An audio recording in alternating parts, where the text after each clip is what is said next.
കഴിഞ്ഞ വീഡിയോയിൽ ഞാൻ മഞ്ഞൾ പറിക്കുന്ന വീഡിയോ ഇട്ടിട്ടുണ്ടായിരുന്നു കേട്ടോ. അപ്പോൾ അത് കഴിഞ്ഞിട്ട് പിന്നെ എന്താ ചെയ്യേണ്ടതെന്നാണ് കാണിക്കുന്നത്. അപ്പോൾ ആ നന്നാക്കി വെച്ചിട്ടുള്ള മഞ്ഞളെല്ലാം കൂടിയിട്ട് നമ്മൾ ചെമ്പിൽ വെള്ളം വെച്ച് അതിലേക്ക് ഇട്ട് പുഴുങ്ങിയെടുക്കുകയാണ് കേട്ടോ. ഒരുപാട് നേരമൊന്നും പുഴുങ്ങേണ്ട ആവശ്യമില്ല കേട്ടോ. കുറച്ച് നേരം ഒന്ന് ചൂടാക്കി എടുത്താലും മതി.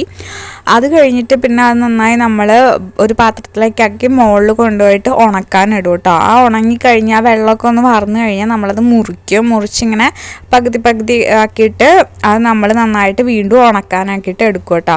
അപ്പോൾ ഇതാ ഇതുപോലെ കുറച്ച് അരിഞ്ഞു വെച്ചിട്ടുണ്ട്. ആ അരിഞ്ഞത് നമ്മൾ എല്ലാം കൂടെ അരിഞ്ഞെടുത്തിട്ട് അത് ഷീറ്റിൽ വെച്ചിട്ട് വെയിലത്ത് വെച്ച് ഉണക്കിയെടുക്കുകയാണ്. അങ്ങനെ ഉണങ്ങി കിട്ടിയതാണ് കേട്ടോ ഈ കാണുന്നതെല്ലാം. ഇത് നമ്മൾ പിന്നെ അടുത്ത പരിപാടി എന്താണെന്ന് വെച്ചാൽ എല്ലാം കൂടെ എടുത്തിട്ട് മില്ലിൽ കൊണ്ടുപോയിട്ട് പൊടിപ്പിച്ചെടുക്കുകയാണ്. എന്നിട്ട് നമ്മൾ വീട്ടിലേക്കുള്ള ആവശ്യത്തിനായാലും പുറത്തേക്ക് കൊടുക്കാനൊക്കെ നമ്മൾ ഈ മഞ്ഞൾ തന്നെയാണ് കേട്ടോ ഉപയോഗിക്കുന്നത്. കുറച്ച് നമ്മൾ വിത്തിനായിട്ട് എടുത്തു വെച്ചു.